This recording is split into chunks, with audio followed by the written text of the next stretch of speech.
এই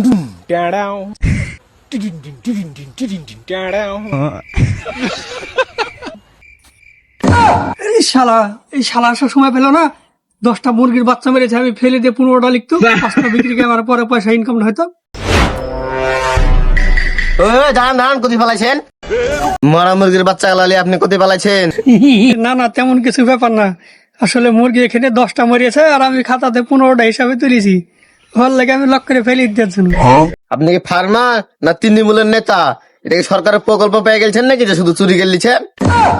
আপনি একটা সত্যি কথা বলেন তো, এই ফার্মটা তৈরি করার আগে আপনি কি কাজ করতেন? ওই আগে আমি ওই তৃণমূলের অন্তর সভাপতি ছিলাম, তো ওই লোকের ডিম মিম খাওয়া দেখে ভয়ে আমি রাজনীতি ছেড়ে দিয়েছি, কিন্তু চুরির অভ্যাসটা ছেড়তে পারছি না, আস্তে আস্তে ছেড়ে দেবো, বুঝতেই পারছেন পুরোনো অভ্যাস, আস্তে আস্তে ছেড়ে দেবো।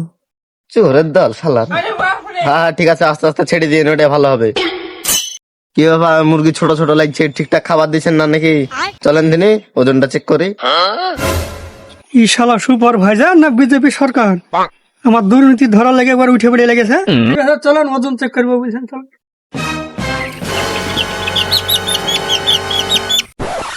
আজ তো মুরগির বয়স 15 দিন, 600 গ্রাম হওয়ার কথা, 300 গ্রাম কেন? আর 300 গ্রাম কোথায় গেল? বুলিয়ে দেন তাহলে খাবার ক অবস্থা বেঁচেছেন?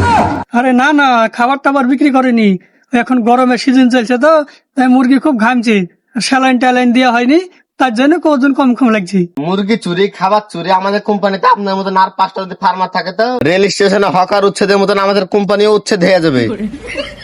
আমার এই চুরি চামারি ঢাকতে গেলে তো আমাকে এই কোম্পানি ছেড়ে দিয়ে অন্য কোম্পানিতে জয়েন করতে হবে। ঠিক আছে যান, আপনাদের কোম্পানি মুরগি আমি আর করবো না, আমি অন্য কোম্পানির মুরগি নেবো। একটা নতুন কোম্পানি আছে, যত চোর চামার ফার্মার সবাই কোম্পানি জয়েন করছে, আমিও কাল থেকে ওই নতুন কোম্পানিতে জয়েন করবো, তাহলে আমার চোরের নামটাও ঢাকবে, আবার ভালো পেমেন্টও পাবো। ও আচ্ছা, আপনার নাম কি খান খান মনে হয়েছে?